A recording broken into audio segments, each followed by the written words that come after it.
The first time I heard someone else singing my song, I was lying in a Manhattan hospital with my right hand locked inside a rigid splint.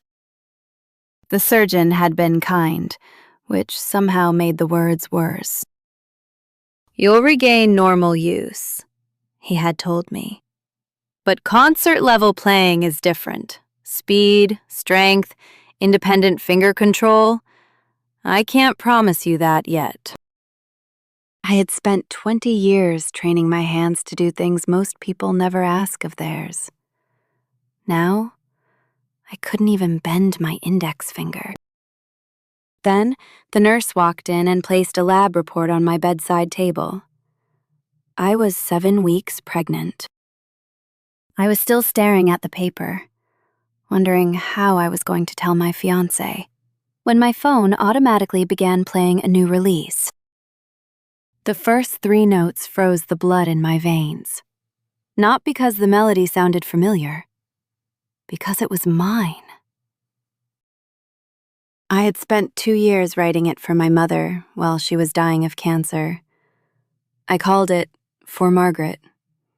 It was completely unreleased, existing only on my private drive. Now, a pop singer I had never heard of was performing my melody, buried under cheap programmed drums and glossy lyrics about falling in love at midnight. I scrolled down to the production credits. North Star Music. North Star was a boutique label my fiancé, Adrian Cole, had invested in 2 years ago. My uninjured left hand began to shake as I called him. He answered after several rings. "Claire?" There were voices behind him, the clinking of expensive glasses, and then a woman's low, familiar laugh. Elena, the widow of Adrian's older brother, the exact woman Adrian had been aggressively protecting 48 hours earlier when he caused me to fall backward through a glass display cabinet, shattering my dominant hand. I didn't say hello. Why does North Star have For Margaret? Silence. 2 seconds. Maybe 3. "You heard it," he said. For one stupid, desperate moment, I hoped he would sound shocked. I wanted him to say someone at the label had stolen my files. I wanted him to swear he would destroy them. Instead, he said, "I gave them the demo." I stared at my heavily bandaged hand. "You what?" "They're testing a new artist," Adrian said, his voice completely casual.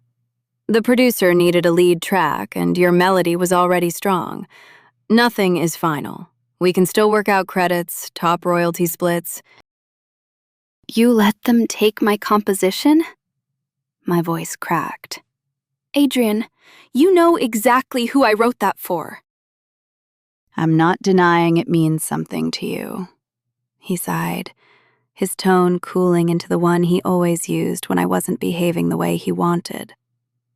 "But you write music so people can hear it. You've been sitting on that track for 2 years.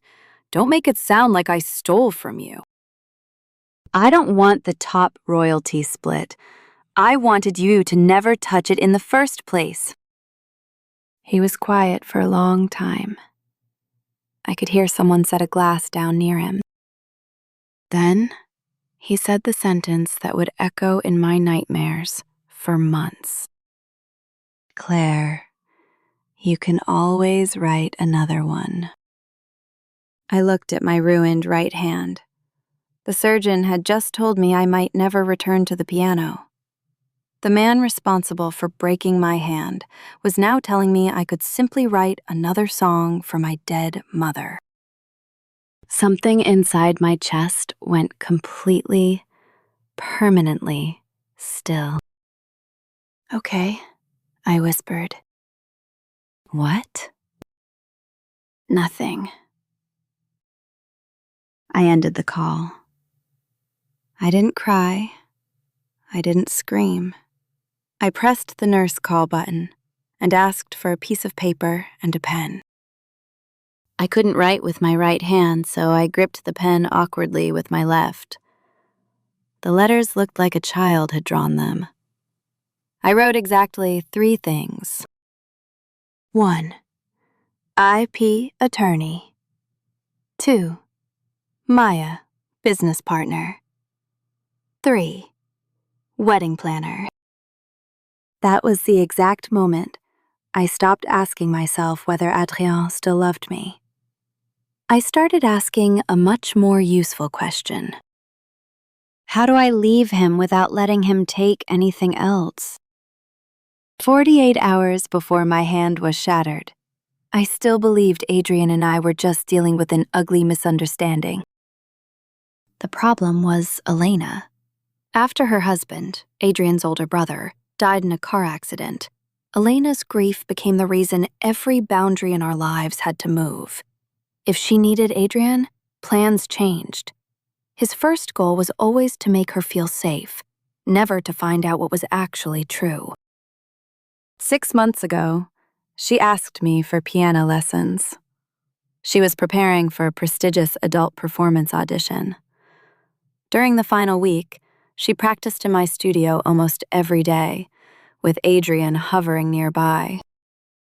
The afternoon before her audition, she messed up a passage and started crying. Adrien immediately pulled her into his arms. That day was our 4th anniversary. He completely forgot it until 11 p.m. Lying awake that night, I asked myself a question I had never needed to ask before. If Elena and I needed him at the same time, who would he believe first? The answer arrived the next morning. I was teaching a university student when my studio door flew open. Adrien marched in with Elena cowering behind him, her eyes swollen with fake tears. He slammed an empty blue music folder onto my piano. "Where is her final score?" Adrien demanded. I stared at him. "What?" "The final score is gone," Adrien accused. "She got to the audition venue, and this folder only had her old practice copies." I looked at Elena. "Did you leave with the blue folder I printed for you last night?" Her eyes immediately filled with tears. "Claire, I know yesterday was your anniversary. I know Adrien forgot because of me." For a second, I genuinely didn't comprehend her audacity. "You think I switched your music to sabotage your audition?" "You were the only person who knew where the final pages were," she whimpered. My student was sitting right there on the bench. I did not argue. I calmly turned toward my desk. "The hallway and print room are on camera," I said flatly. "We can watch the footage right now." Elena's face instantly dropped. The victim act vanished. "Forget it," she said quickly, reaching out. "I don't want to look." Adrien stepped between me and my laptop. "Don't make this bigger than it is, Claire." "She just accused me of sabotaging her in front of my student," I said, my voice rising. "We're checking the camera." "She already missed her check-in window," Adrien snapped. "This is not the time for an investigation. Just say you're sorry this happened. Let her calm down. We can sort out the details later." I actually thought I had misheard him. Why am I apologizing? No one is asking you to admit I took anything. She just stated that I did. Elena lunged for my laptop screen. "It doesn't matter anymore." "It matters to me." I slammed my hand onto the computer lid. Our hands tangled over the laptop. Elena pulled. I held on. "Enough!" Adrien roared. He grabbed my arm and yanked me backward, much harder than he realized. My heel slipped on the polished floor. Right behind me stood a massive glass display cabinet holding my awards and framed scores. My shoulder struck it first. The glass shattered violently. As I fell, I did what every pianist, every human does by pure instinct. I put out my dominant hand to catch myself. Pain exploded through my wrist. Broken glass sliced deep across my palm. My wrist folded completely backward beneath my weight at a sickening angle. The entire studio went dead silent. I sat in the shards of glass, holding my right arm, watching the blood travel down my fingers and ruin the floor. Adrienne's face drained of color. Claire. He stepped toward me, his hands shaking. I shrank away, holding my bleeding hand against my chest. "Don't touch me!" It was the first time I ever said those words to him. It was also the first time I saw real, genuine fear on his face. Hours later, after the emergency surgery, Adrienne walked into my hospital room. Elena was waiting out in the hallway. He sat beside my bed, staring at my heavily bandaged hand. "I'm sorry. I didn't mean for you to fall." I said nothing. He looked down at his shoes. Elena found the folder when she went home. My chest tightened. Where? Under the bench at her own piano. I stared at him, letting the absolute absurdity of the situation sink in. "So, I didn't touch it." "No." Is she coming back to tell my student that she made it up? Adrienne frowned slightly, his protective instinct flaring up again. "She's in a really bad state right now, Claire. She feels terrible." "What about you?" I asked, my voice completely hollow.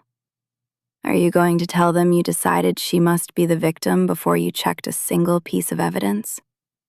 Are you going to tell them you ripped me away while I was trying to prove my innocence?" He went quiet. Those few seconds of silence clarified more than any confession ever could. The problem wasn't Elena. The problem was Adrienne's absolute belief that the truth could wait whenever he found it more convenient to protect her. "Get out," I said. The next morning, I didn't cry. I went to war. Following my attorney's strict instructions, I backed up every original project file, timestamp, and draft connected to For Margaret. We sent North Star Music and their distributor a formal legal notice disputing authorization and demanding they freeze the track. Then, I picked up my phone, typed a message with my left hand, and sent it to Adrienne. The engagement is over. Any further discussion regarding my work, studio, or shared wedding expenses can go through counsel. He called 10 minutes later. I ignored it. He called 7 more times. Finally, he sent a text. "You just had surgery. You're emotional. We'll talk when you're home." I took a screenshot, sent it to my lawyer, and immediately emailed my wedding planner to freeze every single non-refundable payment. Adrienne and I didn't own property together. We had separate bank accounts. For the first time in my life, I was profoundly grateful for everyone who had ever called me too independent. I thought leaving him would be the hardest part. But the next day, my career became the battlefield. A high-profile New York gossip account posted a photograph of me with the 22-year-old student who had helped me into the car after my accident. The image was maliciously cropped to remove my bleeding arm. From that angle, his hand on my back looked intimate. The caption read, "Has a well-known private piano instructor become too close to her adult students?" Hours later, the smear campaign multiplied. Old photos from foundation dinners appeared, implying I traded personal favors for performance opportunities. Anonymous accounts questioned if I even wrote my own music. They didn't need evidence. For someone whose income depended on elite private students and a flawless reputation, suspicion alone was lethal. 2 parents canceled lessons. A theater dropped my appearance. A film director paused our contract. I wanted to scream. I wanted to post the truth everywhere. But my attorney told me to stay silent and document everything. That afternoon, Adrian walked into my hospital room. He knew exactly what was happening online. "Has your PR team contacted any of those gossip accounts?" I asked flatly. "No." "Why not?" He hesitated, adjusting his expensive cuffs. "Because I want to resolve this thing with Elena first." I stared at him, my blood turning to ice. She found the music at her own house. She's the one who brought the wrong folder. "She's barely touched the piano since, Claire." His tone shifted into that calm, controlled, corporate voice. The voice of a man managing a difficult employee. "She thinks she ruined your hand and her own chances. All you have to say publicly is that there was a misunderstanding and you're sorry her audition was affected." I couldn't believe what I was hearing. "You want me to take the blame?" "If you do that," he continued, ignoring my shock, "I'll have my PR team deal with your online mess immediately. I'm just trying to let everyone walk away with some dignity." "No," I shook my head, disgusted. "You're telling me I only deserve your help if I solve the problem the way you want. You are using my professional reputation to blackmail me into soothing your sister-in-law's guilt." His expression tightened with annoyance. "You're turning everything into something extreme." I reached over to my bedside table with my left hand and picked up the small plastic evidence bag containing my diamond engagement ring. The nurses had removed it before surgery. I pushed it across the tray table toward him. "Take it." He looked at the ring, then at me, refusing to touch it. "Don't be dramatic, Claire." There it was. Not anger, not cruelty, just the absolute, arrogant certainty that my decisions were temporary tantrums until he had time to correct them. I felt every last trace of love I ever had for this man evaporate. "Get out," I said, my voice dropping to a dead, hollow whisper. "Get out." He scoffed, turned on his heel, and left without the ring. Later that day, my attorney's assistant delivered it directly to his office lobby. 3 days later, I went home. North Star had temporarily pulled my song due to the legal dispute. My right hand began a humiliatingly slow rehabilitation, trying to bend one finger, trying to squeeze a soft piece of foam, sweating from the sheer agony of it. And then, Elena showed up at my apartment door, uninvited, unannounced, and ready to confess. My hand stopped on the doorknob. Elena looked exhausted, her eyes red. "Can I talk to you?" she asked. I did it on purpose. The score. I let her in. My phone lay face down on the coffee table. The recording had already begun. My lawyer had confirmed that New York law allowed me to record a conversation I was participating in, and gave me strict instructions. Do not edit it. Do not threaten anyone with it. Just let her talk. Elena sat down and cried for several minutes before she spoke. I didn't accidentally take the old version, she sobbed. I left the final copy at home on purpose. I wanted Adrian to think you were angry about the anniversary. I wanted him to get angry with you. You didn't think I would get hurt? I asked coldly. No, I swear I didn't. I let the silence suffocate her for a moment. What about the photos online? She went rigid. Eventually, she admitted she knew someone who ran entertainment accounts. She had sent them the photo of my student. She had fed them the rumors that I didn't write my own music. Why? I demanded. Her hands twisted together. She looked away, her voice dropping to a pathetic whisper. Because I love him. The room seemed to contract. Every time he left my apartment to go back to you, she cried, it felt like I was being abandoned all over again. For the first time, I completely understood Elena. But grief didn't make her innocent.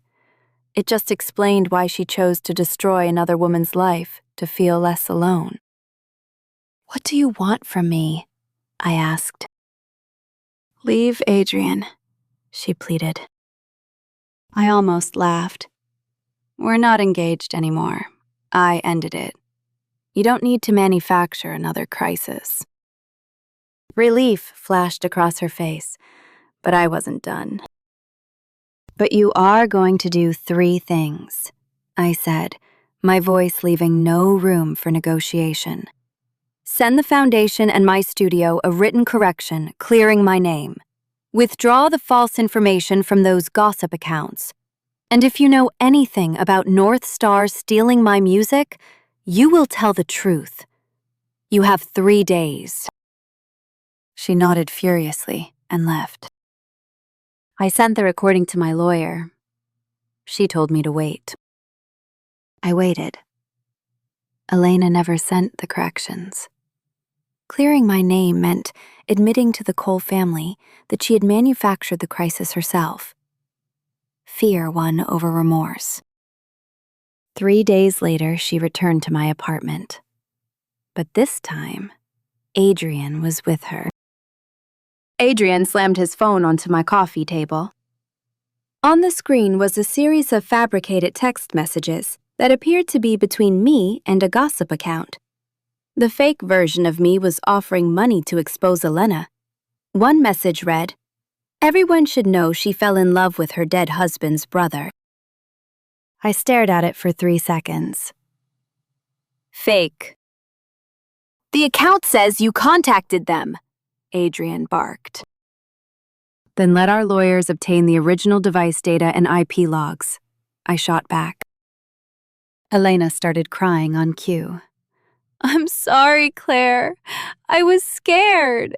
I only said those things to you because you told me you'd expose my feelings for Adrian if I didn't confess to switching the score. I looked at her, utterly detached. She had spun the narrative. She told Adrian I was blackmailing her. If you believe I threatened her, I said to Adrian, picking up my phone, then counsel can handle it. Please leave. I'm calling building security. Adrian's eyes narrowed. He looked at my phone, suddenly realizing exactly why I was so calm. You recorded her, didn't you? I said nothing. Give me the original recording, he demanded, stepping toward me. Claire, this involves my family's reputation. Don't touch me. I stepped backward. Adrian lunged for my phone. He grabbed my uninjured left wrist. Instinct kicked in. I pulled away violently. But my right hand was still weak, and I hadn't fully adapted to moving without it to steady my balance. My heel caught the edge of the sunken living room steps. I fell backward. Adrian tried to grab me, but he was too late. My abdomen struck the sharp, hard edge of the bottom marble step. At first, there was no pain. Then, It arrived all at once. A blinding, agonizing cramp folded me in half. Elena screamed.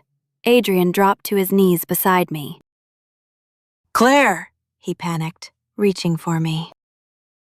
I pushed weakly at his chest, and then I felt the warm rush of blood. My body went freezing cold. "The baby," I gasped out, the pain stealing my breath. Adrian froze completely. The color drained from his face. What baby?" I couldn't answer. I passed out. I lost the pregnancy. By the time the paramedics arrived, Adrien understood from their frantic questions that I had been pregnant. It was the first time he learned he had almost become a father. It was also the last.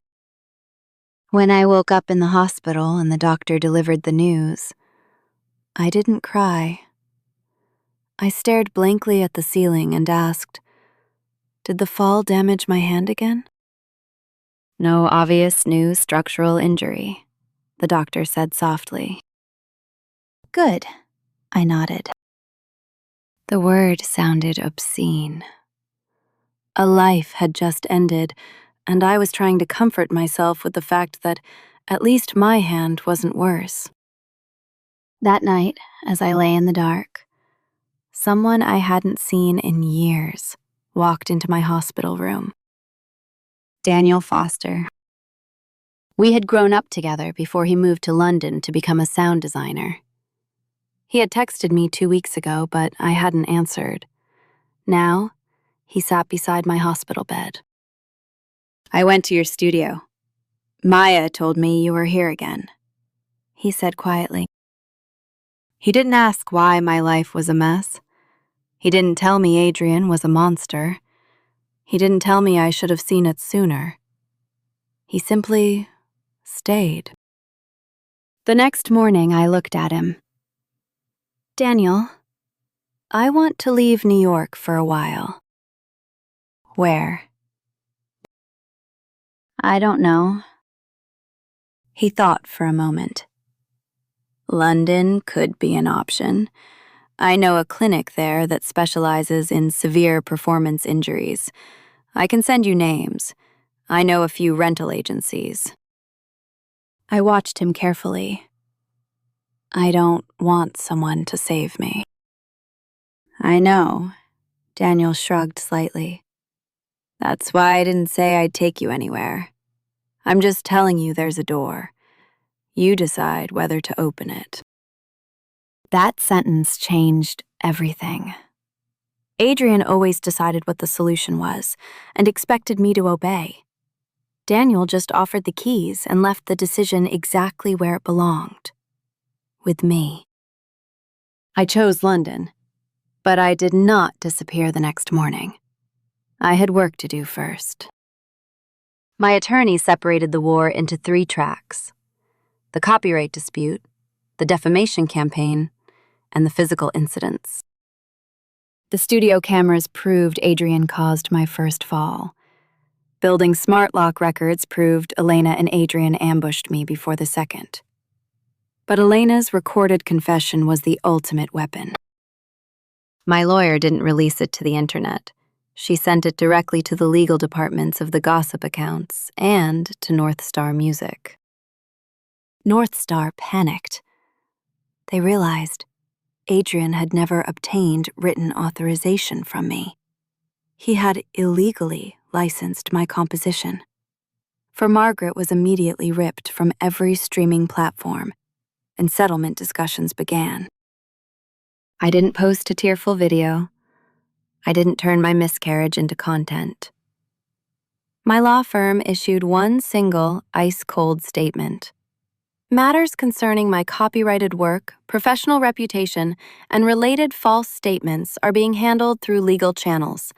I will not comment on private relationships. I transferred daily management of my studio to Maya. I didn't sell my Steinway piano. I had it moved to a climate-controlled storage facility. If I could play again, I would take it out. If I couldn't, I still refused to let my instrument become one more thing Adrian forced me to throw away. 3 weeks later, I sat at the airport gate waiting for my flight to London. One final text from Adrian appeared on my screen. Claire, please tell me about the baby. At least let me know what happened. I read it twice. I didn't answer, not to punish him, but because I no longer wanted to hand the most agonizing piece of my soul to him, just to see how he would manage it. I boarded the plane and left him in the dark. London did not offer overnight miracles. I rented a small flat and paid my own bills. Daniel didn't offer his spare room or arrange my doctor appointments. He just sent me links to elite hand clinics and let me choose. For the first 3 months, my life was humiliatingly small. I squeezed therapy putty. I moved tiny beads. I tried to open empty bottles. The first time I managed to touch my thumb to my little finger without helping it with my other hand, I wept. Daniel never asked when I would perform again. I just hung around his studio. One afternoon, a young producer was playing a string arrangement that felt wrong. I listened once. Second violin. One inner note in the chord is a semitone high. The producer fixed it, replayed the section, and stared at me. How did you hear that? I went completely quiet, because in that moment I realized something profound. My right hand was broken, but my ears still worked. My musical judgment wasn't stored in my fingers. I began composing again. With my left hand, I entered notes into the software. My right hand could only manage simple inputs. I worked until 6 o'clock in the morning. I called the piece Offshore. It wasn't about running away. It was about leaving the shoreline and discovering you can still navigate the open water. I released it under a fake name, C. Vale. No photographs, no biography tying me back to New York, just music. Meanwhile, the legal war in America ended quietly and brutally. North Star paid a massive settlement for stealing my song. Elena was forced to issue written corrections to the foundation and legally settle with the gossip accounts. The false claims were scrubbed from the internet. Facts had finally caught up with the rumors. 11 months after the accident, I sat at a piano again. Not in a grand concert hall, but in a small rehearsal room above Daniel's studio. There were 12 people in the audience. My right hand was still slower. I had to rewrite rapid figures in Offshore to accommodate my limitations. The old Claire would have considered that a failure. The new Claire placed her fingers on the keys and decided it didn't matter. Music wasn't a test to prove my hand was perfect again. It only had to prove I was still alive. I played Offshore. When the final note faded, my right hand was trembling. The room applauded. Daniel stood in the back, simply smiling and nodding once. That was when I cried. Not because of Adrian. Not because of the baby I had lost. Not because I had defeated my enemies. I cried because I had finally heard my own piano again. A year and a half after I arrived in London, Seavale received an invitation to perform at an independent music festival. They wanted a live piano set.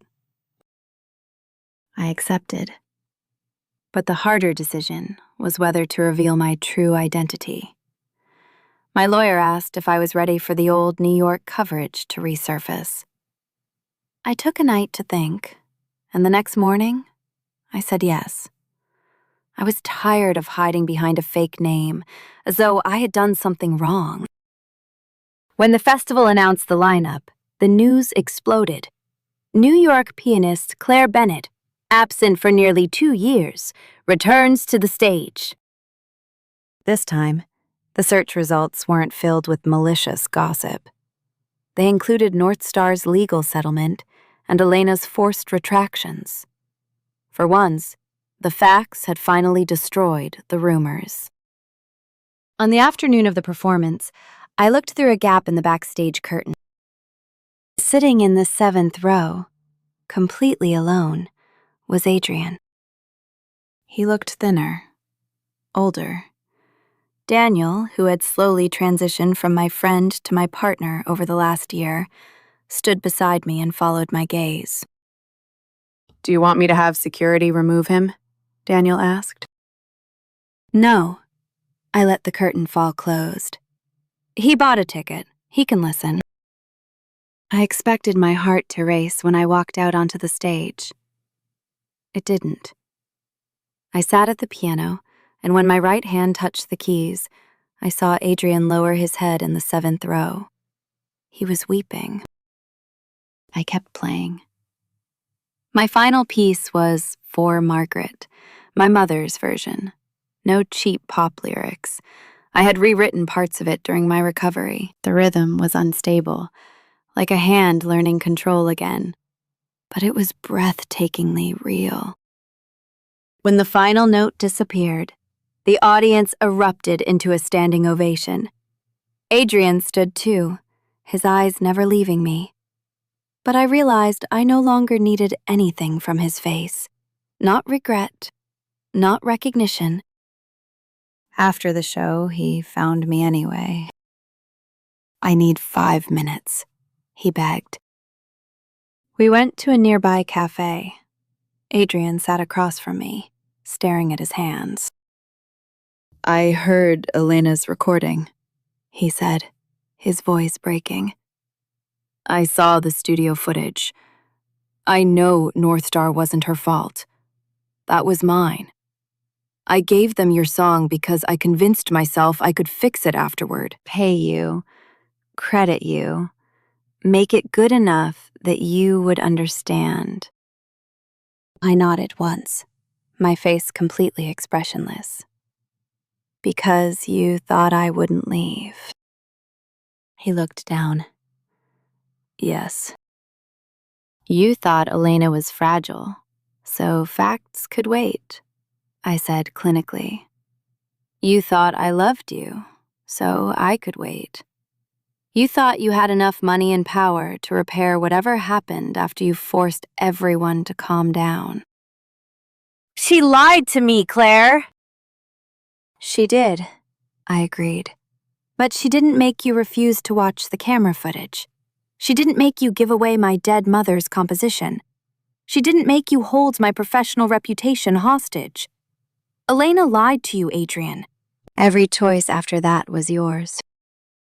His tears finally fell. "I know." A few seconds later, his voice dropped to a shattered whisper. "The baby. I think about that day every day. If I hadn't reached for your phone." My fingers tightened around my cup. "Don't." He stopped. He looked at Daniel waiting outside. "Are you with him?" "Yes." I stood up. "But that isn't why this is over. It was over before I ever got on the plane." "Claire, I'm sorry," he choked out as I reached the door. "I heard you," I replied. I walked out of the cafe without ever telling him I forgave him. I didn't need to forgive him to know the door was permanently closed. Later, I heard the final updates from New York. Adrian lost his board seat at North Star after an internal investigation into his abuse of company resources. His family didn't collapse, but he lost the untouchable authority he always assumed he had. He eventually moved to the West Coast, completely defeated. Elena left New York in disgrace. A few months later, Daniel proposed to me at our kitchen table while a bag of groceries was still sitting on the counter.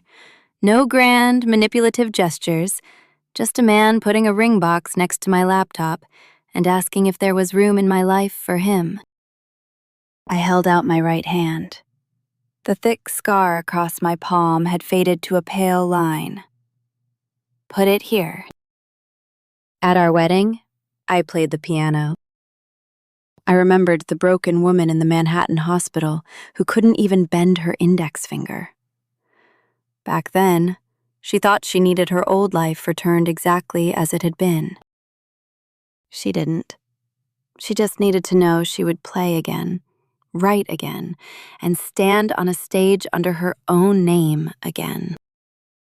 When the last note faded, sunlight poured through the doors. I lifted my scarred right hand, watched my wedding ring catch the light, and took Daniel's hand. Not because he had carried me out of the past. I'd walked out on my own. I was simply ready to keep going.